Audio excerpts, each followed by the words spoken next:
এক বছর পর রাত আসবে, একটু ভাবেন তো, কল্পনায় আনেন, এক বছর পর রাত আসবে, এর মাঝে আর কোনো রাত আসবে না। এই অবস্থা আসার আগে আমলে মন দাও। ফাশাররু গায়িবিন ইউনতাযার, দাজ্জাল হলো সবচেয়ে নিকৃষ্ট অপেক্ষমান বস্তুর মাঝে সবচেয়ে নিকৃষ্ট অপেক্ষমান বস্তু হলো দাজ্জাল। এই দাজ্জাল আসার আগে আমলে মনোযোগ দাও, ওটা আসলে মাথাও ঠিক থাকবে না। এখন কথা হলো, আসেন ওই আগের কথায়, যারা হাদিস অস্বীকার করে তাদের একটা দলিল, তারা বলে লিখিত হাদিস হুজুররা আপনারা কই পাইলেন? রসুল তো হাদিস লিখতে নিষেধ করেছেন, আপনারা কেন এই লিখিত হাদিস পড়েন? আসলে যুক্তিও ঠিক, দলিলও ঠিক। তো আগে দলিলটা তাদেরটা শুনি। এই সাহাবারা, তোমরা আমার কোনো হাদিস লেখো না। তাহলে লেখা নিষেধ আসছিনি? আসছে। লা তাকতুবু আন্নি, আমার থেকে তোমরা কিছু লেখো না। সাথে সাথে বললেন ফাইন্নাহু মান কাতাবা আন্নি গায়রাল কোরআন ফালইয়ামহু, কেউ যদি আমার কাছ থেকে কোরআন ছাড়া কিছু লিখে থাকো সেজন্য মুছে দেয়। তাহলে শুধু কোরআনটা থাকবে, আর আমার কোনো কথা লিখে থাকলে মুছে দিবা। এক তো হাদিস লেখা নিষেধ করলেন, শুধু নিষেধে না, সাথে সাথে বললেন কোরআনের সাথে আমার কোনো কথা লেখা হয়ে থাকলে তাড়াতাড়ি মুছে ফেলো। তাহলে লেখাও নিষেধ, শুধু তাই না, আগে যা লেখছো সেগুলোও মুছে দাও। তাহলে তাদের দলিলও তো ঠিক আছে, তারা কয় লিখতে নিষেধ করছে, আপনারা কই পেলেন? এবার জবাবটা খুব মন দিয়ে শোনেন, আশা করি ওলামা সহ অন্য যারা আছেন খুব কাজে লাগবে, আপনাদেরকে কেউ ফেতনায় ফেলতে পারবে না। সবাই রেডি তো? নাহমাদুহু ওয়া নুসাল্লি আলা রাসূলিহিল কারীম, আম্মা বা'দু ফাআউযু বিল্লাহি মিনাশ শাইতানির রাজীম। বিসমিল্লাহির রহমানির রহিম। ওয়া মা আতাকুমুর রাসূলু ফাখুযূহু ওয়া মা নাহাকুম আনহু ফান্তাহু ওয়াত্তাকুল্লাহ ইন্নাল্লাহা শাদীদুল ইকাব। وقال رسول الله صلى الله عليه وسلم تركت فيكم ما إن اعتصمتم به لن تضلوا أبدا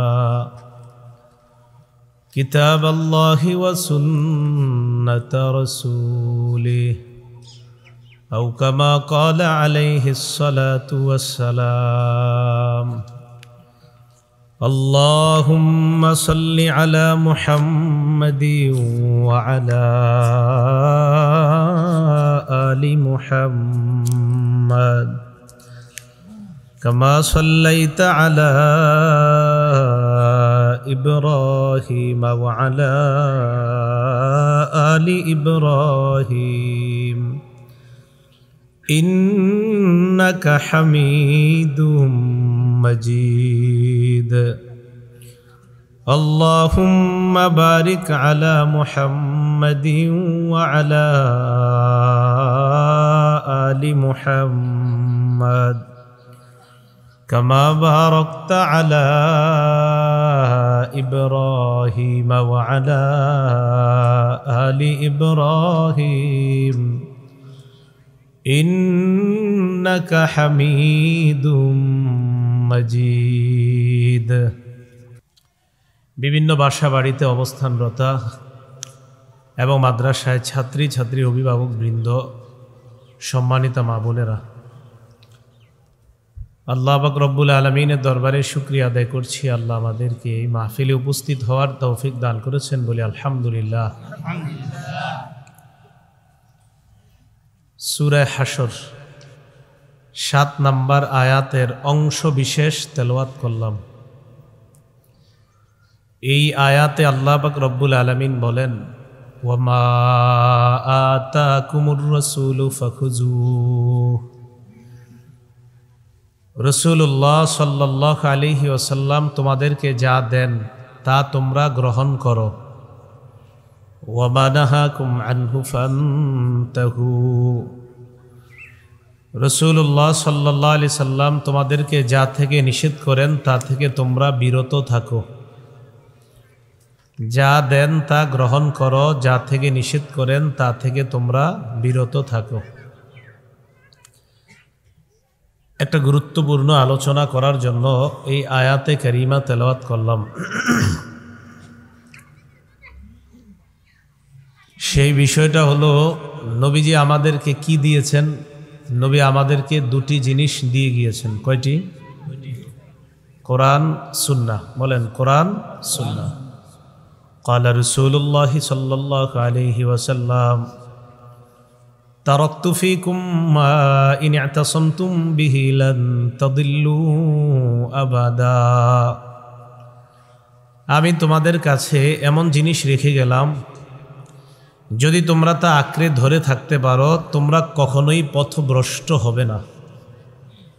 সেই জিনিস কি? সেটা হলো দুটি জিনিস। এক নাম্বার কিতাবাল্লাহ, আল্লাহর কোরআন। দুই নাম্বার সুন্নাত রাসূলিহি সাল্লাল্লাহু আলাইহি ওয়াসাল্লাম। দুই নাম্বার আল্লাহ রসুলের সুন্নত। গুরুত্বপূর্ণ কথাটা কি? নবী রেখে গেলেন দুইটা, কোরআন এবং সুন্নত।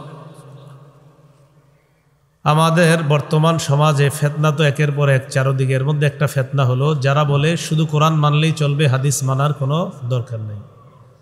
যারা হাদিস অস্বীকারীর দল, একদল আছে যারা হাদিস অস্বীকার করে, মানে হাদিস মানার দরকার নেই।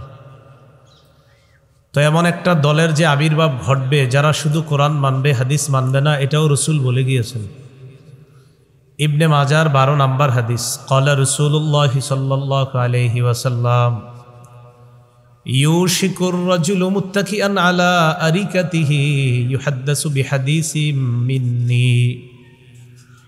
রাসূলুল্লাহ সাল্লাল্লাহু আলাইহি ওয়াসাল্লাম বলেন, সত্তর এমন একটা যুগ আসবে যেই যুগে মানুষ সিংহাসনের মধ্যে বসা থাকবে, তার সামনে আমার হাদিস পেশ করা হবে। আমার হাদিস তার সামনে পেশ করার পর সে বলবে, বাইনানা ওয়া বাইনাকুম কিতাবুল্লাহ, আমাদের মাঝে তোমাদের মাঝে আল্লাহর কোরআন থাকতে হাদিসের কি দরকার? নাউজুবিল্লাহ। ফামা ওয়াজাদনা ফীহি মিন হারামিন হাররামনা ওয়া মা ওয়াজাদনা ফীহি মিন হালালিন ইস্তাহলালনা।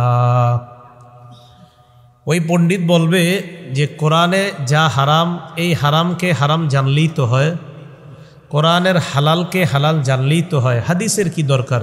নাউজুবিল্লাহ। কথা তো সুন্দর, কোরআনের যে হালাল এগুলো আমরা বিশ্বাস করি অবশ্যই।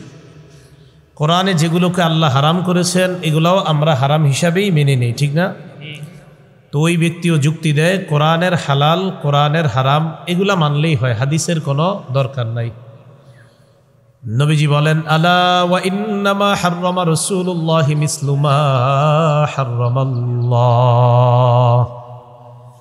যে ব্যক্তি বলে যে হাদিস মানার কোনো দরকার নাই, তাকে জানায়া দিবা আমি রসুল যা হারাম করি আমার হারাম করাটাও আল্লাহর হারাম করার মতোই হারাম হয়ে যায়।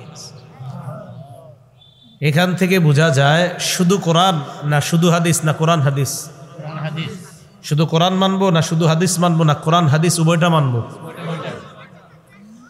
এখন কথা হলো এই আলোচনা কেন করছি মন দিয়ে বুঝেন। ইলেকট্রনিক মিডিয়া ব্যবহার করার কারণে অথবা বিভিন্ন মাধ্যমে আপনারা দাওয়াত পাচ্ছেন, পেয়ে গিয়েছেন অথবা পাবেন যে কোরআন মানলেই হবে, হাদিসের দরকার নেই। তারা আপনাকে একটা যুক্তি দিয়ে বুঝাবে যে নবীজির যুগে রসুল হাদিস লিখতে নিষেধ করেছেন, তাহলে আপনারা বুখারী মুসলিম লিখিত এই হাদিস গ্রন্থ কোথায় পাইলেন? এটা তাদের একটা যুক্তি। আমি এই জবাবটা দেওয়ার জন্য লম্বা একটু আলোচনা টানবো, মনোযোগ দিয়ে একটু শুনেন, আশা করি কাজে লাগবে। যে তারা বলে হাদিস লেখা নিষেধ, তাহলে বুখারী মুসলিম কোথায় পেয়েছি আমরা? এটা হলো তাদের দাবি, এবং তাদের দাবির সপক্ষে যে দলিলটা তারা দেয় দলিলও ঠিক আছে। তো দলিল যেহেতু ঠিক আছে, এটার জবাব কি? আমরা বুখারী মুসলিম এগুলার যে লিখিত হাদিসগুলা পালন করি, আমল করি, তারা কয় তোমরা কই পাইলে এই লিখিত হাদিস? নবী তো হাদিস লিখতে নিষেধ করেছেন। তাহলে নবী যেটা নিষেধ করেছেন এটা আমরা কিভাবে লিখিত আকারে পড়ি? এটার একটা উত্তর জানা দরকার আছে না? তাহলে মন দিয়ে কথাগুলো শোনেন। প্রথমে আমরা জানবো হাদিস কাকে বলে। মা উযিফা ইলা রাসূলিল্লাহি সাল্লাল্লাহু আলাইহি ওয়াসাল্লাম মিন কওলিন আও ফি'লিন আও তাকরিরিন আও সিফাতিন খালকান আও খুলুকা। রাসূলুল্লাহ সাল্লাল্লাহু আলাইহি সাল্লামের কথা, কর্ম, মৌন সমর্থন এবং নবীজির গুণাবলী, এগুলাকে হাদিস বলা হয়। নবীজির কথা হাদিস, নবীজির কর্ম হাদিস, নবীজির গুণাবলী হাদিস, নবীজি দেখতে কেমন ছিলেন হাদিস, নবীজি কোনো বিষয়ে মৌন সমর্থন করা এটাও হাদিস। এতটুকু কি বুঝে আসছে আপনাদের? রসুলের কথা হাদিস। যেমন একটা উদাহরণ নেই আমরা, মুসলিম শরীফের 1075 নম্বর হাদিসের বর্ণনা। قال رسول الله صلى الله عليه وسلم, রসুল্লাহ সাল্লাল্লাহু আলাইহি ওয়াসাল্লাম বলেন, নবীজি ইন্তেকালের 5 দিন আগে কিছু কথা বলে গিয়েছেন আমাদেরকে। ইন্তেকালের কয়দিন আগে? 5 দিন। বর্ণনাকারী সাহাবীর নাম জুনদুব রাদিয়াল্লাহু তাআলা আন। তিনি বলেন, সামিআতুন নাবিয়্য সাল্লাল্লাহু আলাইহি ওয়াসাল্লাম ক্বাবলা আন ইয়ামুতা বিখামসিন ওয়া হুয়া ইয়াকুল। জুনদুব রাদিয়াল্লাহু তাআলা আনহু বলেন, আল্লাহর রসুল ইন্তেকালের 5 দিন আগে রসুলকে আমি বলতে শুনেছি। আচ্ছা বলেন তো, এই যে রসুল বলেছেন, বলবেন, রসুলের এই বলাটা কি? রসুলের বলাটা কি? তো নবীজি সাল্লাল্লাহু আলাইহি সাল্লাম বলেন, ইন্নী আবরাউ ইলাল্লাহ আন ইয়াকুনা লি মিনকুম খলিল ফাইন্নাল্লাহ তাআলা ইত্তাখাযানি খলিলা কামা ইত্তাখাযা ইব্রাহিমা খলিলা। নবীজি বলেন, আমি আল্লাহর কাছে মুক্ত তোমাদের মধ্য থেকে কাউকে খলিল বানানো থেকে। মানুষের মধ্যে আমার কোনো খলিল নাই, মানুষের মধ্যে কাউকে আমি খলিল বা অন্তরঙ্গ বন্ধু বানাই না। তোমাদেরকে খলিল বানানো থেকে আমি আল্লাহর কাছে মুক্ত। শোনো, আমি তোমাদেরকে কেন খলিল বানাই না জানো? কারণ আল্লাহ ইব্রাহিম নবীকে যেমন খলিল বা অন্তরঙ্গ বন্ধু হিসাবে গ্রহণ করেছেন, ঠিক তেমনিভাবে আমাকেও আল্লাহ তার খলিল বা অন্তরঙ্গ বন্ধু হিসাবে গ্রহণ করে নিয়েছে। এবার রসুল বলেন, লাউ কুনতু মুত্তাখিযান মিন উম্মতি খলিলা লাত্তাখাযতু আবা বকরিন খলিলা।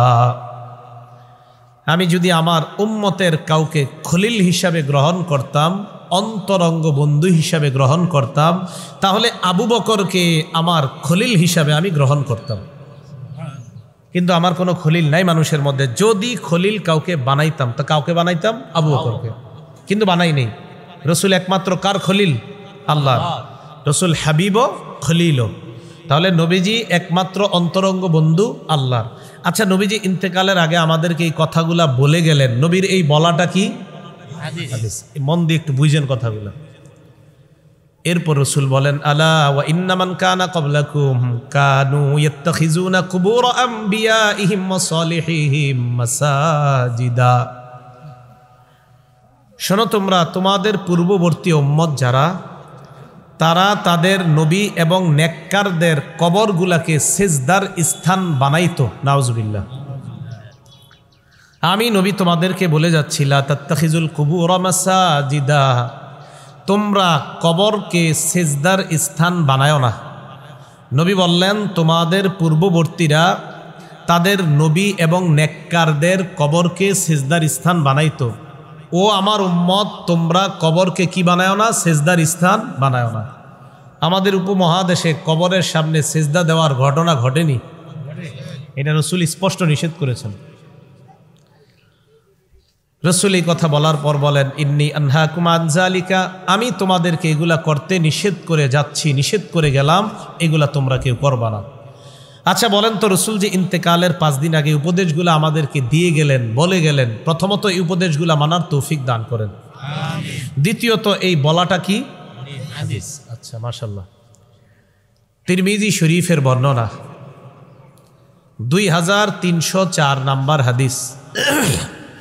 এই হাদিসের মধ্যে আসছে, রসুল্লাহ সাল্লাল্লাহু আলাইহি সাল্লামের সাহাবী আব্দুল্লাহ ইবনে আব্বাস রাদিয়াল্লাহু তাআলা আনহুমার বর্ণনা। তিনি বলেন, قال رسول الله صلى الله عليه وسلم نعمتان مغبون فيهما كثير من الناس الصحة والفراغ। নবীজি বলেন, দুটি নেয়ামতের ব্যাপারে আমার উম্মতের অধিকাংশ মানুষ উদাসীন। কয় নেয়ামত? একটা হলো সুস্থতা, আর একটা অবসর সময়। সুস্থতার সময় ইবাদত বেশি করা দরকার, করে না। অবসর সময়ে বেশি ইবাদত করা দরকার, একবার বেশি জিকির করা দরকার, করে না। তাহলে দুইটা নেয়ামতের ব্যাপারে আমার উম্মত উদাসীন। এই দুই নেয়ামতের ব্যাপারে উম্মত যেন উদাসীন না হয়, হাদিস থেকে এই ইঙ্গিত পাওয়া যায় যে উম্মত যেন দুইটা নেয়ামতের ব্যাপারে উদাসীন না হয়। একটা হলো সুস্থতা, আর একটা হলো অবসর সময়। আচ্ছা, নবী আমাদেরকে উপদেশটা দিলেন, আমরা যেন আমাদের সুস্থতা আর অবসর সময়টা কাজে লাগাইতে পারি। আল্লাহ তৌফিক দান করেন। এখন বলেন, রসুলের এই বলাটা কি? বুঝতেছেন তো? আচ্ছা, সহিহ বুখারীর বর্ণনা, আব্দুল্লাহ ইবনে ওমর রাদিয়াল্লাহু তাআলা আনহুমার বর্ণনা, তিনি বলেন, কানা আলা সাকালিন নবী সাল্লাল্লাহু আলাইহি ওয়াসাল্লাম রাজুলুন ইউকালু লাহু কিরকিরা। বলেন তো, কি বললাম? কিরকিরা। বলেন তো, কিরকিরা। রাসূলুল্লাহ সাল্লাল্লাহু আলাইহি সাল্লামের মালামাল পাহারা দেওয়ার জন্য একজন পাহারাদার ছিল, তার নাম ছিল কিরকিরা। বুখারীর বর্ণনা, মুসলিমেরও বর্ণনা, মেশকাতেও আছে। কি নাম? কিরকিরা। ফামাতা, ওই লোকটা মারা যায়। মারা যাওয়ার পর ফাকালা রাসূলুল্লাহ সাল্লাল্লাহু আলাইহি ওয়াসাল্লাম হুয়া ফিন্নার। ওই কিরকিরা নামক লোকটা মারা যাওয়ার পর আল্লাহ নবী বললেন, সে জাহান্নামী। সে কি ছিল? পাহারাদার, মালের। সাহাবারা কয়, এই লোকটার নবীজি জাহান্নামী বললেন কেন? ফাযাহাবু ইয়ানজুরুনা ইলাইহি। সাহাবারা তথ্য অনুসন্ধান করতে যাওয়ার পর তারা জানতে পায়, ওয়াজাদু আবাআতান কদ গাল্লাহা। সাহাবারা তথ্য নিয়ে দেখে মালামাল পাহারা দেওয়ার সময় একটা দামি জামা এই কিরকিরা আত্মসাৎ করেছে। এই কারণে লোকটা জাহান্নামী। কি করেছে? আত্মসাৎ। একটা দামি জামা আত্মসাৎ করছে। সাহাবারা তখন বুঝতে পারছে, ও, এই কারণে লোকটা জাহান্নামী। আচ্ছা, নবীজি সাল্লাল্লাহু আলাইহি সাল্লাম এই হাদিস দ্বারা বুঝাইলেন আত্মসাৎ করা ভালো কাজ না। আল্লাহ আমাদেরকে আত্মসাৎ করা থেকে বেঁচে থাকার তৌফিক দান করেন। পাশাপাশি বলেন তো, রসুল যে কথাটা বললেন, এই বলাটা বুঝে আসছেনি? আচ্ছা, ক্বালা রাসূলুল্লাহি সাল্লাল্লাহু আলাইহি ওয়াসাল্লাম, নবীজি সাল্লাল্লাহু আলাইহি ওয়াসাল্লাম বলেন, মান আগলাকা বাবাহু দুনা জারিহি মাখাফাতান আলা আহলিহি ওয়া মালিহি ফালাইসা বিমুমিন।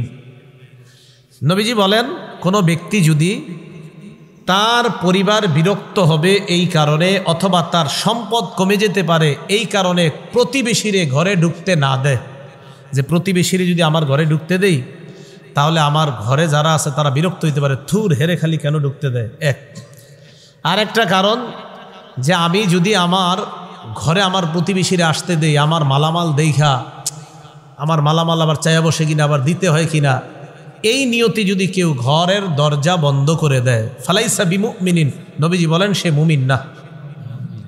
সে কি না? মুমিন না। ওয়ালাইসা বিমুমিনিন মান লাম ইয়ামান জারুহু বাওয়াইকাহ। নবীজি বলেন, ওই ব্যক্তি ওই ইমানদার না যেই ব্যক্তির অনিষ্টতা থেকে তার প্রতিবেশী নিরাপদ না থাকে, ওই ব্যক্তিও পরিপূর্ণ মুমিন না, খাঁটি মুমিন না। আমরা ইমানদার না যদি আমাদের অনিষ্টতা থেকে প্রতিবেশী নিরাপদ না থাকে। উনি পাশাপাশি থাকি, আমার থেকে উনি নিরাপদ না, প্রতিদিন আমার কথার কষ্ট, কর্মের কষ্ট, হাতের কষ্ট, পায়ের কষ্ট তিনি পেয়ে যাচ্ছেন। নবীজি বলেন, এই তুমি পরিপূর্ণ মুমিন না, তুমি মুমিনই না। এবার রসুল বললেন, আতাদিরি মা হাক্কুল জার, এই তুমি কি জানো প্রতিবেশীর হক কি? তাহলে মনোযোগ সহকারে কথাটা শোনেন, প্রতিবেশীর হক কি তুমি জানো? তো নিজেই বলতেছে। নবীজি বলেন, 1 নাম্বার, মানিস্তাআনাকা ফাআনতা। নবীজি বলেন, ইদাস্তাআনাকা ফাআনতা, প্রতিবেশী যদি তোমার কাছে সহযোগিতা চায়, তার সহযোগিতা করা, এটা হলো প্রতিবেশীর হক। প্রতিবেশী সহযোগিতা চাইছে, তার সহযোগিতা করা, এটা প্রতিবেশীর হক। 2 নাম্বার, ইদাস্তাকরাজাকা ফাআকরাস্তা, প্রতিবেশী যদি তোমার কাছে ঋণ চায়, তাকে ঋণ দেওয়া, এটা প্রতিবেশীর হক। সুদ ছাড়া। কি ছাড়া? সুদ ছাড়া। ঋণ আবার সুদ দিয়ে দিয়েন না, এটা ঋণ না। তাহলে প্রতিবেশী তোমার কাছে যদি ঋণ চায় তাকে ঋণ দেওয়া এটা প্রতিবেশীর হক। এবার নবী বলেন প্রতিবেশী যদি দারিদ্রতার মধ্যে পড়ে যায় তার সহযোগিতায় এগিয়ে যাওয়া এটা প্রতিবেশীর হক। অনেকে ওই যে বন্যা টন্যায় হইলে আমাদের দেশেতে আমরা সহযোগিতা দাঁড়াই না, তো এটা শুধু আপনি আপনার প্রতিবেশী যে আছে এটা আপনি তার পাশে দাঁড়াতে হবে। নবীজি বলেন ওয়াইদা মারিদা উত্তা প্রতিবেশী যদি অসুস্থ হয় তাকে দেখতে যাওয়া এটা প্রতিবেশীর হক। ওয়ালা তাস্তাতিলু আলাইহি বিল উলিয়ান ওয়ালা তাস্তাতিলু আলাইহি বিল বুনিয়ান ফাতাহজিবা আলাইহি রিহা ফাতাহজিবা আনহু রিহা। নবীজি বলেন তোমার প্রতিবেশীর একটা বাড়ি আছে, তার বাড়ির চাইতে তার পাশে তুমি বড় বাড়ি বানানো, মনে আবার বুঝেন, ওয়ালা তাস্তাতিলু আলাইহি বিল বুনিয়ান ফাতাহজিবা আনহু রিহা। তোমার প্রতিবেশীর একটা বাড়ি আছে, তার পাশে তুমি লম্বা একটা বড় বাড়ি বানাইলা, এই বাড়ি বানানোর পর প্রতিবেশীর বাতাস খাওয়া বন্ধ করলা, এটাও প্রতিবেশীর হক নষ্ট করলা। হ্যাঁ, এটা কি বললেন? ইল্লা বিইজনিহি, যদি অনুমতি দেয় তাহলে সমস্যা নাই। বড় বাড়ি বানানোর সময় প্রতিবেশীর অনুমতি নিয়ে নেন, ভাই আমি তো একটা 4 তলা বাড়ি বানাবো, এখানে আপনার তো বাতাস বন্ধ হয়ে যাবে, আসলে আমার তো বাড়িও দরকার, 4টা ছেলে, আমি কি করি এখন বলেন। তখন প্রতিবেশীর ভিতরে একটা মহব্বত আসবে, না ঠিক আছে ভাইজান আপনার এত সমস্যা আপনি বানান। তো রাসূল বলেন অনুমতি নিয়ে বানায়, অনুমতি ছাড়া তোমার ঘরটা বানায়া বাতাস বন্ধ করে দিয়ে প্রতিবেশীর হক তুমি নষ্ট করো। দেখছেন আল্লাহ রসুলের চিন্তা কোথায়। এরপরে কি করে দেখেন, এর তো অবাক হয়ে যাবেন। ওয়ালা তুজিহি, প্রতিবেশীকে তুমি কষ্ট দিবা না তোমার পাতিলের ঝোল দ্বারা। এই পাতিলের ঝোলে আবার কষ্ট পায় কেমন? নবীজি বলেন বিকাতারি রিহি কিদ্রিকা, তোমার পাতিলের ঝোলের এত সুঘ্রাণ তোমার প্রতিবেশীর নাকে গেছে। প্রতিবেশী চিন্তা করবে আরে টাকা নাই তাই মুরগি খেতে পারি না, আমার প্রতিবেশী মুরগির গোস্ত খায়।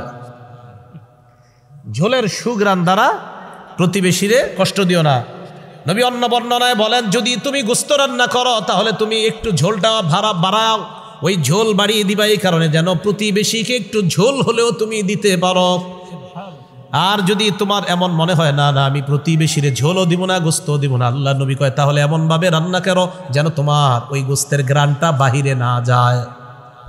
দেখছেন আমার রসুলের চিন্তা চেতনা কোথায়। তুমি গোস্তর ঝোল রান্না করবা এমনভাবে যেন রান্নার ওই গোস্তের ঘ্রাণ ভিতরেই থাকে, যদি ভিতরে রাখতে পারো রাখো, আর যদি বাহিরে যায় তো প্রতিবেশীর খোঁজ দাও, কারণ তারও মন চাইতেছে একটু গোস্ত খাইতে। সাথে সাথে রসুল বলে দিলেন ইল্লা আন তাগরিফা লাহু মিনহা, তুমি যদি গোস্ত রান্না করতেই হয় প্রতিবেশীর জন্য একটু পাঠায় দাও, কারণ গ্রাম তো তার নাকে গেছে। এবার কি করে দেখেন, ওয়াইন ইশতারাইতা ফাকিহা ফাহদিলা, যদি তুমি ফল কিনে আনো প্রতিবেশীর বাড়ির সামনে দিয়ে ফল নিয়ে ঘরে ঢুকলা, ফাহদিলা প্রতিবেশীর জন্য কিছু ফল হাদিয়া পাঠায় দাও। নবীজি বলেন ও ইল্লা, যদি তুমি প্রতিবেশীরে ফল দিতে না পারো, হাদিয়া দিতে না পারো, তাহলে ফাদখিলহা বিসিররিন, চুপে সারে ফলগুলা ঘরে নিয়ে ঢুকবা, প্রতিবেশীর সামনে দিয়া প্রকাশ করে ফলগুলা নিয়ে যাবা না। ফল আনছেন প্রতিবেশীর সামনে দিয়ে একদম এইভাবে দেখাইতে দেখাইতে নিছেন, রসুল কয় প্রতিবেশীরে হাদিয়া পাঠাও। আর যদি বলো মনে করো না হুজুর আমি দিব না, হাদিয়া দিব না, তাহলে ফলটা এমনভাবে লুকায়া নাও যেন প্রতিবেশী না দেখে। সাথে সাথে কি বলে দেখেন, বাচ্চারে একটা বড়ই দিলে এটা হাতে নিয়ে বাচ্চা বাহিরে যায় কিনা? আরে বলেন যায় কিনা? কমলার 2টা কোয়া দিলে বাচ্চা হাতে নিয়ে বাহিরে যায় কিনা? রসুল বলেন লা ইয়াখরুজ ওয়ালাদুকা বিহা, তোমার সন্তান যেন ওই ফল নিয়ে বাহিরে না যায়, লিয়াগিজা বিহা ওয়ালাদা, তোমার সন্তান যদি ফল নিয়ে বাহিরে যায়, প্রতিবেশীর সন্তান তোমার সন্তানের হাতে ফল দেইকা কষ্ট পাবে। তোমার সন্তান যেন ফল নিয়ে বাহিরে না যায়, ভাইগুলা পালন করেন। তোমার সন্তান যদি ফল নিয়ে বাহিরে যায়, প্রতিবেশীর একটা বাচ্চা আছে, ওই বাচ্চাটা যখন এটা দেখবে তার মন চাইবে আরে আমার আব্বা কোনোদিন আনে না, তাহলে খাইতে হয় ঘরে খাও চুপে চাপে, আর যদি তোমার দেখাইতে হয় তাহলে প্রতিবেশীকেও পাঠাও। ভাই কথাগুলো কি বুঝে আসছে? যদিও আমি বুঝাইতে চাইতেছি রসুলের হাদিস, কিন্তু এটা বুঝাইতে গিয়ে কিন্তু অনেকগুলো শিক্ষা এসে গেছে আমাদের। এরপর রাসূলুল্লাহ সাল্লাল্লাহু আলাইহি ওয়াসাল্লাম বলেন ইদা মাতা ফাত্তাবাতা জানাজা, অথবা ফাতবাতা জানাজা, প্রতিবেশী যদি মারা যায় তার জানাজায় উপস্থিত হইবা। প্রতিবেশী মারা গেলে তার জানাজায় উপস্থিত হইবা। তাহলে প্রতিবেশী মারা গেলে তার জানাজায় যাওয়া, অসুস্থ হইলে তাকে দেখতে যাওয়া, তাকে কোনো কথার কষ্ট না দেওয়া, এমনকি তরকারি রান্না করে ঝোলের ঘ্রাণ দিয়ে তাকে কষ্ট না দেওয়া। ঘ্রাণ যদি বাহিরে যায়, ইলিশ মাছের ঘ্রাণ, গরুর গোস্তের ঘ্রাণ যদি বাহিরে দিতেই হয় তাহলে প্রতিবেশীর জন্য পাঠায় দেবে। আরে প্রতিবেশীরও দূরের কথা, আপন ভাই দুইজনের পাশাপাশি ঘর, ভাইয়ের জন্য এক বাটি গোস্ত পাঠানোর ফুরসত নাই আমাদের। প্রতিবেশী তো পরে রাখেন, ভাই আপন ভাই পাশের ঘর। হ্যাঁ, বাবা মাকে দেয় না, এইটা আবার কি বললেন? আল্লাহ হেফাজত করেন।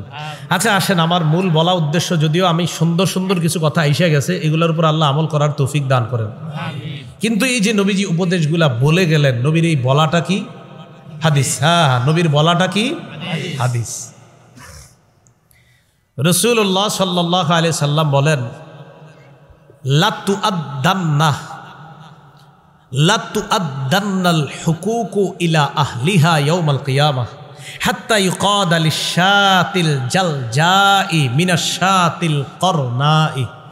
নবীজি সাল্লাল্লাহু আলাইহি সাল্লাম বলেন, প্রত্যেকের হক কিয়ামতের ময়দানে পুঙ্খানু বুঝিয়ে দেওয়া হবে। এমনকি শিং বিশিষ্ট বকরি থেকে, শিং বিশিষ্ট ছাগল থেকে শিংবিহীন ছাগলেরও প্রতিশোধ নেওয়া হবে কিয়ামতের ময়দানে। শিংওয়ালা কোনো ছাগল যদি শিং ছাড়া কোনো ছাগলকে গুতা দিয়ে থাকে, কিয়ামতের ময়দানে এটারও বদলা নেওয়া হবে। এটারও কি নেওয়া হবে? এটারও বদলা নেওয়া হবে। তো রাসূল সাল্লাল্লাহু আলাইহি সাল্লাম যে বললেন, আত্মসাৎ করা যাবে না, প্রতিবেশীকে কষ্ট দেওয়া যাবে না। নবীজির এই কথাগুলা যেন আমরা সবাই মেনে চলতে পারি, আল্লাহ তৌফিক দান করেন। আচ্ছা, নবীজির এই বলাগুলা কি? হ্যাঁ, এটা বলা আমার উদ্দেশ্য। তিরমিজি শরীফের 2305 নাম্বার হাদিসের বর্ণনা, আবু হুরায়রা রাদিয়াল্লাহু তাআলা আনহুর বর্ণনা। তিনি বলেন, ক্বালা রাসূলুল্লাহি সাল্লাল্লাহু আলাইহি ওয়াসাল্লাম, নবীজি বলেন, মাইয়াখুযু আন্নি হাউলাইল কালিমাত, কে আসো আমার থেকে এই কথাগুলা গ্রহণ করবা, ফায়ামালু বিহিন্না আও ইউআল্লিমু মাইয়ামালু বিহিন্না, তোমাদের মধ্যে কে আসো আমার এই কথাগুলা গ্রহণ করবা, করার পর নিজে আমল করবা, অন্যকে শিখাইবা, তারাও আমল করবে, এমন কে আসো? নবীজি বলেন, আমি কিছু কথা বলবো, আমার এই কথাগুলা কে আসো গ্রহণ করবা এবং আমল করবা এবং অন্যকেও শিখাইবা, শিখানোর পর তারাও যেন আমল করে, কেউ আসো? আবু হুরায়রা রাদিয়াল্লাহু তাআলা আনহু বলেন, হুজুর আমি আছি। নবীজি সাল্লাল্লাহু আলাইহি সাল্লাম ফাআখাযা বিয়াদি, আবু হুরায়রা রাদিয়াল্লাহু তাআলা আনহু বলেন, নবীজি আমার হাত ধরলেন, ধরার পর ফাআদ্দা খামসা, 5টা জিনিস গুনে গুনে আমারে বললেন। কয়টা জিনিস? তা আমাদের এই 5টা জিনিস মনে রাখা দরকার আসেনি?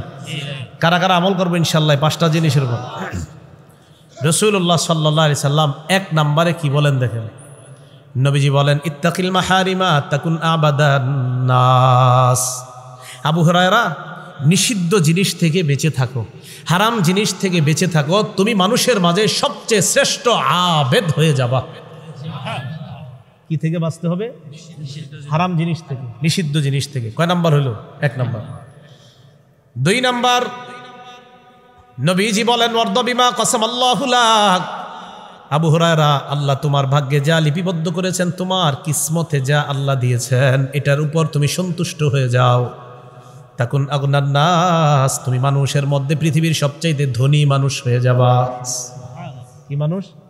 কেমন ধনী? যে ধনীর কোনো অভিযোগ থাকবে না, আমার নাই আমার নাই এই অভিযোগ থাকবে না, কারণ আল্লাহ আমারে যা দিছে আলহামদুলিল্লাহ, আমার কোনো অভিযোগ নাই। এটা 2 নাম্বার। তুমি পৃথিবীর সবচেয়ে স্বনির্ভর বান্দা হবা যদি তুমি তোমার আল্লাহর ফায়সালায় তুমি খুশি হয়ে যাও। আল্লাহ তোমারে যা দিছে এটা যদি তুমি মেনে নাও, তুমি পৃথিবীর সবচেয়ে স্বনির্ভর বান্দা হবা।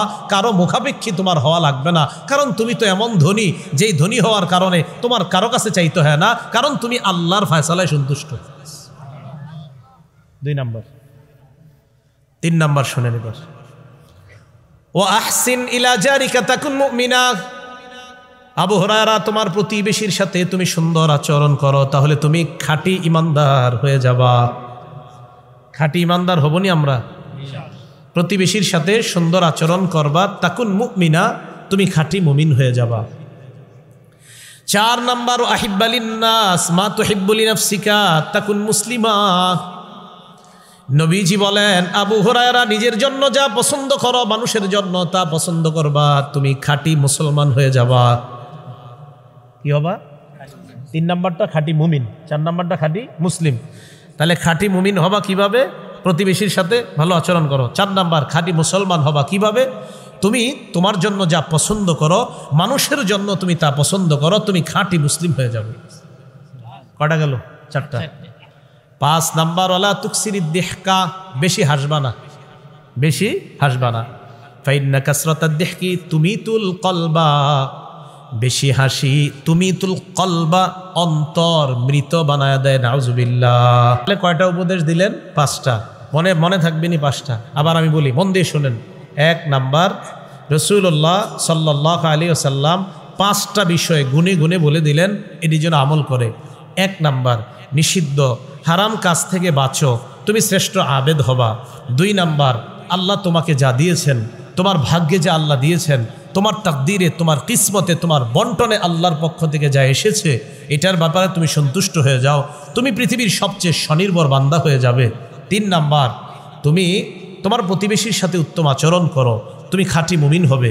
4 নাম্বার, তুমি নিজের জন্য যা পছন্দ করো মানুষের জন্য তুমি তা পছন্দ করো, তুমি খাঁটি মুসলমান হয়ে যাবে। 5 নাম্বার, তুমি বেশি হাসবে না, বেশি হাসলে তোমার অন্তরটা মৃত বানায়া দিবে। এই 5টা উপদেশ রাসূল কয়, কে আসো গ্রহণ করবা? আবু হুরায়রা কয়, হুজুর আমি আসি গ্রহণ করব, আমি আমলও করব, অন্যকেও শিখাবো, তারাও যেন আমল করে। করবেন না আমল? এখন আমার তো বলা 2টা উদ্দেশ্য, 1 হলো আমল করা, 2 রাসূলের এই বলাগুলা কি? হাদিস। রাসূলের বলাগুলা কি? হাদিস। তিরমিজি শরীফের 2306 নম্বর হাদিসের বর্ণনা। এই হাদিসের বর্ণনাকারীও আবু হুরায়রা রাদিয়াল্লাহু তাআলা কি বলে দেখেন। আন আবি হুরায়রা রাদিয়াল্লাহু তাআলা আনহু قال قال رسول الله صلى الله عليه وسلم, নবীজি বলেন, বাদিরু বিল আমালি সাবআ, 7টা জিনিস তোমাদের জীবনে আসার আগে তোমরা আমলে মনোযোগ দাও। কয় জিনিস? আর 7টা মুখস্থ রাখতে পারবেন নি? এতগুলা কেমনে রাখবেন? আগে 5টা, এখন 7টা, এর আগে গেল আরো কতগুলা। আর যাই হোক, কিছু কিছু তো মাথায় রাখতে পারবেন। কয়টা জিনিস আসার আগে আমলে মন দাও? 7টা। 1 নাম্বার, নবী বলেন, হাল তানজুরুনা ফাকরান মুনসিয়া।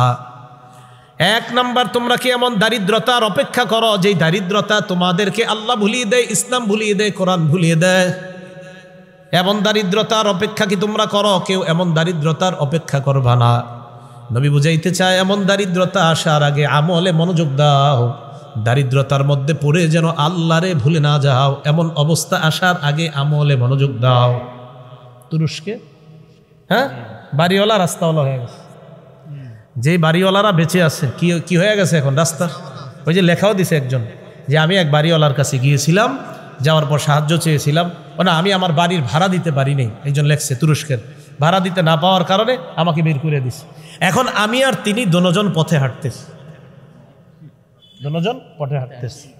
রাসূল বলেন, এমন দারিদ্রতা, যে দারিদ্রতা তোমাকে আল্লাহ ভুলিয়ে দেয়, এই দারিদ্রতার আগে তুমি আমলে মন দাও। 2 নাম্বার, আওগিনান মুতগিয়া, এমন ধনী হওয়া, যে ধনী হয়ে গেলে তোমাকে ধর্মদ্রোহী বানায় দেয়। এত টাকা পয়সা ঠেলায়, এখন আর ধর্ম মানেন না। তাহলে এত টাকা পয়সাও যদি হয়, টাকা পয়সা হওয়া খারাপ না, হালাল টাকা অনেক হওয়া খারাপ না, কিন্তু এত টাকা হওয়ার পর যদি আপনি ধর্মদ্রোহী, ধর্মত্যাগী হন, তাহলে অবশ্যই এটা খারাপ। রাসূল বলেন, এই জাতীয় টাকা পয়সা আসার আগে তুমি আমলে মনোযোগ দাও। 3 নাম্বার, আমারাদান মুফসিদা, এমন অসুস্থতা আসার আগে আমলে তুমি মনোযোগ দাও, যে অসুস্থতা তোমার শরীরটাকে নিস্তেজ বানায় দেয়, তোমাকে প্যারালাইজড বানায় দেয়। বলেন তো আপনারা, প্যারালাইজড হয়ে যাওয়ার পর কোনো মানুষ আগের মতো ইবাদত করতে পারে নাকি আগের চাইতে ইবাদত কমে যায়? কমে যায়, চাইলেও পারবে না, শরীর দেয় না। নবীজি বলেন, এমন অসুস্থতা আসার আগে আমলে তোমরা মনোযোগী হও। 4 নাম্বার, আও হারমান মুফান্নিদা, আল্লাহ নবী বলেন, এমন বার্ধক্যতা, এমন বুড়া হয়ে যাওয়া, যেই বার্ধক্যতা, যেই বুড়া হয়ে যাওয়ার কারণে, যেই বয়স বেড়ে যাওয়ার কারণে তোমার আকল বুদ্ধি নষ্ট করে দেয়। এত বয়স হয়েছে, এখন আর নামাজ কয়েক তো পড়ছেন মনে থাকে না, 100 বছর অজু আছে না নাই মনে থাকে না, হয় না এরকম বয়সের কারণে? নামাজ কি পড়েছেন না পড়েন নাই মনে থাকে না, নামাজ কি 2 রাকাত পড়লেন না 3 রাকাত মনে থাকে না। নবী কয় এমন বয়স বাড়ার আগে বয়স থাকতে তাড়াতাড়ি ইবাদত করো, কারণ তখন তুমি চাইলেও তুমি ইবাদত বেশি করতে পারবা না। 4 নাম্বার।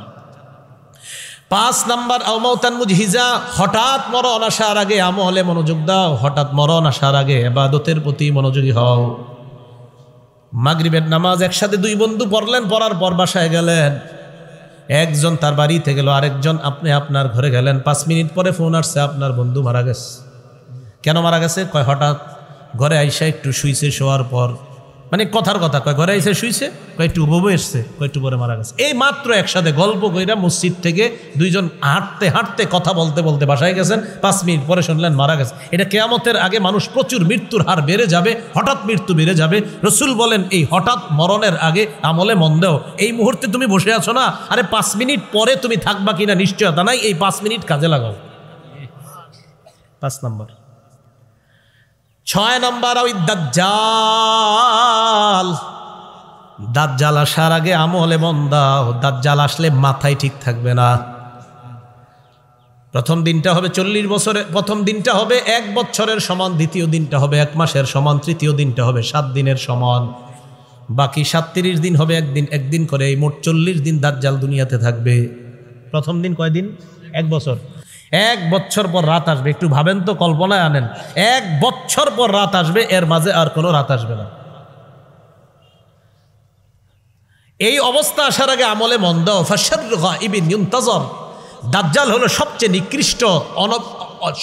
নিকৃষ্ট অপেক্ষমান বস্তুর মাঝে সবচেয়ে নিকৃষ্ট অপেক্ষমান বস্তু হলো দাজ্জাল। এই দাজ্জাল আসার আগে আমলে মনোযোগ দাও। ওটা আসলে মাথাও ঠিক থাকবে না, আমলে মন দাও। 7 নাম্বার ফাসসাআতু আদহা ওয়া আমার। কিয়ামত আসার আগে আমলে মনোযোগ দাও। কিয়ামত আসলে সব শেষ, তুমিও শেষ, বাড়িও শেষ, গাড়িও শেষ, সব শেষ। তাহলে কয় জিনিস আসার আগে আমলে মন দিতে বলছে? নবী এই কথাগুলা বলেছেন, আমরা আমল করার তৌফিক দান করেন। নবীর এই বলাগুলা হাদিস, মনে থাকবে নি? তাহলে রসুলের বলা হাদিস। আচ্ছা, এবার আর বলার থেকে এবার অন্যদিকে যাই। রসুলের কর্ম হাদিস। বলেন রসুলের কর্ম। আমি তাকে এটা করতে দেখেছি, আমি তাকে এটা করতে দেখেছি, আমি রসুলকে দেখেছি তিনি কোরআন পড়েন। কোনো সাহাবী বললেন আমি রসুলকে দেখেছি তিনি নামাজ পড়েন। এই যে নবীজির কর্মটা, নবীজির হাঁটা, নবীজির ওঠা, নবীজির বসা, এই যে রসুলের কর্ম, এটা হাদিস। এটা কি? মুসলিম শরীফের 479 নম্বর হাদিসের বর্ণনা। এই হাদিসের বর্ণনাকারী আম্মাজান আয়েশা সিদ্দিকা রাদিয়াল্লাহু তাআলা আনহা তিনি বলেন, কানা রাসূলুল্লাহি সাল্লাল্লাহু আলাইহি ওয়াসাল্লাম ইযা দাখালা বাইতাহু বাদাআ বিসসিওয়াক। আম্মাজান আয়েশা সিদ্দিকা বলেন, নবীজি বাহির থেকে যখন ঘরে আসতেন সর্বপ্রথম মেসওয়াক করতেন। বলেন রসুল বাহির থেকে ঘরে এসে সর্বপ্রথম কি করতেন? সর্বপ্রথম রসুল ঘরে এসে মেসওয়াক করতেন। আজকে থেকে ইনশাল্লাহ হিম্মত করেন, ঘরে গিয়ে প্রথম কাজ মেসওয়াক করা। রাজি আছেন আপনারা? তাহলে রসুল ঘরে এসে সর্বপ্রথম কি করতেন, আবার কি করতেন? এই যে রসুলের করাটা, মেসওয়াক করাটা, এটা একটা কর্ম। রসুলের এই কর্মটা বুঝে আসছেন? আচ্ছা, আবু দাউদ শরীফের 1307 নম্বর হাদিস। এই হাদিসের বর্ণনাকারী আম্মাজান আয়েশা সিদ্দিকা রাদিয়াল্লাহু তাআলা আনহা তিনি বলেন, লা তাদা কিয়ামাল লাইল, এই তুমি তাহাজ্জুদ নামাজ ছেড়ে দিও না। ফাইন্না রাসূলুল্লাহি সাল্লাল্লাহু আলাইহি ওয়াসাল্লাম কানা লা ইয়াদাহু, আল্লাহ রসুল তাহাজ্জুদ নামাজ ছাড়তেন না। ওয়া কানা ইযা মারিদা আও কাসিলা, নবীজি যদি অসুস্থ হয়ে যেতেন অথবা অবসাদ ভোগ করতেন, ক্লান্ত অনুভব যদি করতেন, সাল্লা কাঈদা, বসে বসে তাহাজ্জুদ নামাজ পড়তেন। তুমি তাহাজ্জুদ ছেড়ে দিও না। রসুল যদি অসুস্থ হইতেন, রসুল যদি ক্লান্তি অনুভব করতেন, বসে বসে তাহাজ্জুদ পড়তেন। আচ্ছা, রসুল বসে পড়তেন, রসুল তাহাজ্জুদ পড়তেন, রসুল কি করতেন বলেন তো? রসুল অসুস্থতা অনুভব করলে কিভাবে পড়তেন? বসে। রসুল যে বসে পড়তেন, কর্মটা করতেন, রসুলের এই কর্মটা সহিহ বুখারীর বর্ণনা 1067 নম্বর হাদিস। এই হাদিসের বর্ণনাকারী আম্মাজান আয়েশা সিদ্দিকা রাদিয়াল্লাহু তাআলা আনহা। লাম তারা রাসূলুল্লাহ সাল্লাল্লাহু আলাইহি ওয়াসাল্লাম ইউসাল্লি কাঈদা। আম্মা জান আয়েশা সিদ্দিকা আল্লাহ রসুলকে কখনো বসে নামাজ পড়তে দেখেন নাই, হাত্তা আসান্না, বয়স হওয়ার আগে, নবীজির বয়স বাড়ার আগে আম্মা জান নবীজিকে কখনো তাহাজ্জুদও বসে পড়তে দেখেন নাই। যখন বয়স বেড়ে গেছে তো আম্মা জান বলেন কানা ইয়াকরাউ কাঈদা, প্রথমে রসুল তাহাজ্জুদ শুরু করতেন বৈশা বৈশা, অনেকক্ষণ কেরাত পড়তেন। পড়ার পর কানা ইদা আরাদা আইয়ারকা, নবীজি যখন রুকু করার ইচ্ছা করতেন কামা, নবীজি দাঁড়ায়া যাইতেন। আবার বলছি, তাহাজ্জুদ শুরু করতেন কিভাবে? বসে বসে অনেকক্ষণ কোরআন পড়তেন। পড়ার পর যখন রুকু করবেন তখন কি করতেন? দাঁড়ায়া যেতেন। দাঁড়ায়া কি করতেন? করআ নাহওয়া মিন সালাসিনা আয়া আও আরবাঈনা আয়া, দাঁড়ায়া আরো 40 আয়াত বা 30 আয়াত পড়তেন। পড়ার পর সুম্মা রকা, এরপর রুকু করতেন। আচ্ছা বলেন তো, রসুল সাল্লাল্লাহু আলাইহি সাল্লাম বয়স হয়ে যাওয়ার পর কিভাবে তাহাজ্জুদ শুরু করতেন? বসে। আচ্ছা, বসে তাহাজ্জুদে কি করতেন? কোরআন পড়তেন। কি করতেন? কোরআন পড়তেন। রুকু করার ইচ্ছা করলে কি করতেন? দাঁড়াইতেন। দাঁড়ায় আরো কয়েক পড়তেন। আচ্ছা, এই যে রসুল দাঁড়াইতেন, কি করতেন? বললেন দাঁড়াইতেন। কি করতেন? বললেন পড়তেন। কি করতেন? বললেন রুকু করতেন। আচ্ছা, এই যে রসুলের করা, পড়া, বসা, উঠা, এটা কি কথা বুঝে আসছে? তাহলে রসুলের বলাও হাদিস, রসুলের করাও হাদিস, কর্ম হাদিস। আচ্ছা, মুসলিম শরীফের বর্ণনা আসছে, আম্মাজান আয়েশা সিদ্দিকা রাদিয়াল্লাহু তাআলা আনহা বলেন, কানা রাসূলুল্লাহ সাল্লাল্লাহু আলাইহি সাল্লাম ইজা ফাতাতুস সালাতু মিনাল লাইল সাল্লা সিনতা আশরাতা রাকআতান মিনান নাহার। নবীজির যদি কখনো কোনো অসুস্থতার কারণে মিন ওয়াজাইন আও নাহবিহি, কোনো অসুস্থতার কারণে অথবা অন্য কোনো কারণে রাতে তাহাজ্জুদ যদি ছুটে যাইতো, তাহলে রসুল দিনের বেলা ওই তাহাজ্জুদের কাজা হিসাবে আরো 12 রাকাত পড়তেন। কয় রাকাত? 12 রাকাত। আমি বুঝাইতে পারছি কিনা জানি না। এই যে রসুলের কর্মগুলা শোনাইলাম, বলেন কর্মগুলা কি? এগুলা শোনানোর আগে যে রসুলের কথাগুলা শোনাইলাম, কথাগুলা মাশাআল্লাহ। তাহলে 1 নাম্বার কথাগুলা কিছু শুনলাম, এগুলা হাদিস। রসুলের কর্ম জানলাম, এগুলাও হাদিস। এবার আসেন রসুলের সমর্থন। সহিহ বুখারীর 946 নাম্বার হাদিস। আহজাব বা খন্দক যুদ্ধ থেকে সাহাবারা ফিরে আসতেছেন। আব্দুল্লাহ ইবনে ওমর রাদিয়াল্লাহু তাআলা আনহুমার বর্ণনা, তিনি বলেন, সাহাবারা যখন খন্দক যুদ্ধ থেকে ফিরে যাচ্ছেন, রসুল বললেন, আলা লা ইউসাল্লিয়ান্না আহাদুম মিনকুমুল আসরা ইল্লা ফি বনি কুরাইজা, এই শোনো, তোমাদের কেউ বনু কুরাইজা নামক এলাকায় যাওয়ার আগে যেন আসরের নামাজ না পড়ে। কোন নামাজ? কোন এলাকায় যাওয়ার আগে? বনু কুরাইজা এলাকায়। সাহাবারা রাস্তায় যাওয়ার পর দেখি কি আসরের নামাজের সময় যায় অবস্থা। এখন সাহাবাদের মধ্যে 2 দল। এক দল কয় আমরা এনেই নামাজ পড়ব, আরেক দল কয় না, আমরা ওই এলাকায় যাবো তারপর বলবো। রসুল বলছে ওই এলাকায় যায় পড়তে, নামাজ পাইলে পাইলাম, না পাইলে নাই। আরেক দল কয় না, নবীজির হুকুমের উদ্দেশ্য কখনো এটা হবে না, নামাজ ছেড়ে দেওয়া। তো একদল কি করলেন? ওই রাস্তার মধ্যে অজু করে নামাজ সেরে ফেললেন। আরেকজন রসুলের পুঙ্খানুপুঙ্খানু কথা মেনে ওই এলাকায় গেলেন। ঘটনা শেষ, রসুলের কাছে সাহাবারা আসলেন, রসুলকে জানানো হলো। ফালাম ইউআন্নিফ আহাদা, রসুল কাউকে তিরস্কার করলেন না, কাউকে কিছু বললেন না। এর মানে গবেষণা করে একদল সাহাবা ওই এলাকায় যাওয়ার আগে রাস্তায় আসরের নামাজ পড়ে নেওয়াটা রসুল সমর্থন জানিয়ে দিলেন। এই যে সাহাবারা আসর বলল গবেষণা করে, রসুল যে সমর্থনটা জানাইলেন, এই সমর্থনটা এই তো বুঝে আসছে। তাহলে রসুলের বলাও হাদিস, রসুলের করাও হাদিস, রসুলের সমর্থন করাও হাদিস। এবার আসেন রসুলের গঠন। সহিহ বুখারীর বর্ণনা 3549 নাম্বার হাদিস, এখানে আসছে, কানা রাসূলুল্লাহ সাল্লাল্লাহু আলাইহি সাল্লাম আহসানান নাসি ওয়াজহা, নবীজি সাল্লাল্লাহু আলাইহি সাল্লাম এই পৃথিবীর মানুষের মাঝে সবচেয়ে সুন্দর চেহারা বিশিষ্ট ছিলেন। আচ্ছা, রসুল কেমন ছিলেন? সবচেয়ে সুন্দর চেহারা বিশিষ্ট। এই যে রসুল এমন ছিলেন, রসুলের ব্যাপারে এক সাহাবী এটা বলাটা রসুলের গুণ ছিল এমন। ও আহসানান নাসি খালকা, শুধু তাই না, এই পৃথিবীর সবচাইতে ঘটনের দিক দিয়েও রসুলের অবয়ব দেহটাকে আল্লাহ সবচেয়ে শ্রেষ্ঠ ঘটন হিসাবে আল্লাহ বানিয়েছেন। এই যে নবীর চেহারা আর ঘটনের ব্যাপারে এক সাহাবী বললেন, বলেন তো রসুলের এই গুণাবলী বর্ণনা করাটাও মাশাআল্লাহ। রসুলের বলা, রসুলের করা, রসুলের সমর্থন করা, রসুল দেখতে এমন ছিলেন এরকম বলা নবীজির ব্যাপারে বুঝে আসছেনি? আল্লাহ জানে বুঝছেননি? আচ্ছা, তাহলে এগুলা জানলাম রসুলের হাদিস। আবার আগের কথা আসেন, শুধু কোরআন না শুধু হাদিস না কোরআন হাদিস? কোরআন হাদিস। এখন কথা হলো, আসেন ওই আগের কথায়, যারা হাদিস অস্বীকার করে তাদের একটা দলিল, তারা বলে লিখিত হাদিস হুজুররা আপনারা কই পাইলেন? রসুল তো হাদিস লিখতে নিষেধ করেছেন, আপনারা কেন এই লিখিত হাদিস পড়েন? আসলে যুক্তিও ঠিক, দলিলও ঠিক। তো আগে দলিলটা তাদেরটা শুনি।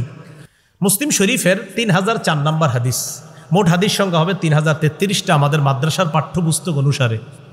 এই হাদিসের মধ্যে আসছে রসুল সাল্লাল্লাহু আলাইহি সাল্লাম বলেন, মনোযোগ দিয়ে শোনেন, লা তাকতুবু আন্নি, এই সাহাবারা তোমরা আমার কোনো হাদিস লেখো না। তাহলে লেখা নিষেধ আসছেনি? আসছে। লা তাকতুবু আন্নি, আমার থেকে তোমরা কিছু লেখো না। সাথে সাথে বললেন ফাইন্নাহু মান কাতাবা আন্নি গায়রাল কোরআন ফালয়ামহু, কেউ যদি আমার কাছ থেকে কোরআন ছাড়া কিছু লিখে থাকো সেজন্য মুছে দেয়। তাহলে শুধু কোরআনটা থাকবে আর আমার কোনো কথা লিখে থাকলে মুছে দিবা। এক তো হাদিস লেখা নিষেধ করলেন, শুধু নিষেধে না, সাথে সাথে বললেন কোরআনের সাথে আমার কোনো কথা লেখা হয়ে থাকলে তাড়াতাড়ি মুছে ফেলো। তাহলে লেখাও নিষেধ, শুধু তাই না, আগে যা লেখছো সেগুলোও মুছে দাও।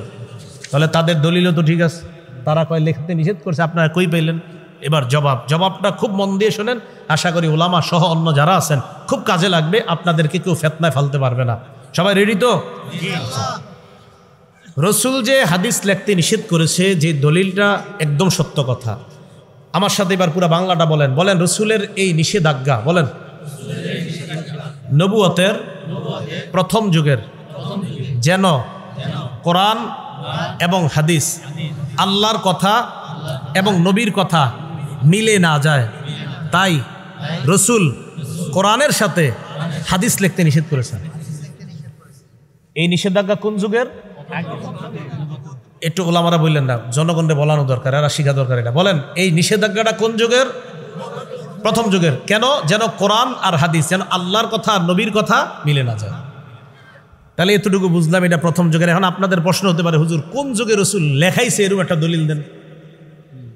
ঠিক তো? আচ্ছা, এবার লেখানোর দলিল নেন। যখন রসুল বুঝলেন আমার সাহাবারা এখন কোরআন আর হাদিসের পার্থক্য বুঝে ফেলছে, তখন রসুল নিজেই হাদিসও লেখাইছে। সুবহানাল্লাহ।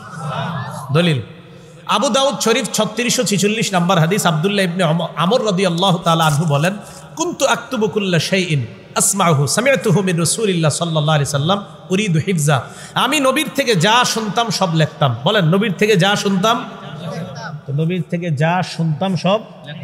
এটা কি নবীর পরের যুগে না নবীর যুগে?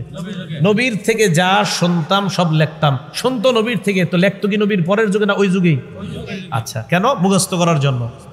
নাহাতনি কুরাইশুন, কুরাইশে আমারে নিষেধ করলো, তুমি নবীর সব কথা লিখো না। কয় কেন? কয় রসুল একজন মানুষ, তিনি রাগের সময়ও কথা বলে, শান্ত অবস্থায় কথা বলে, তুমি সব লেখো কেন?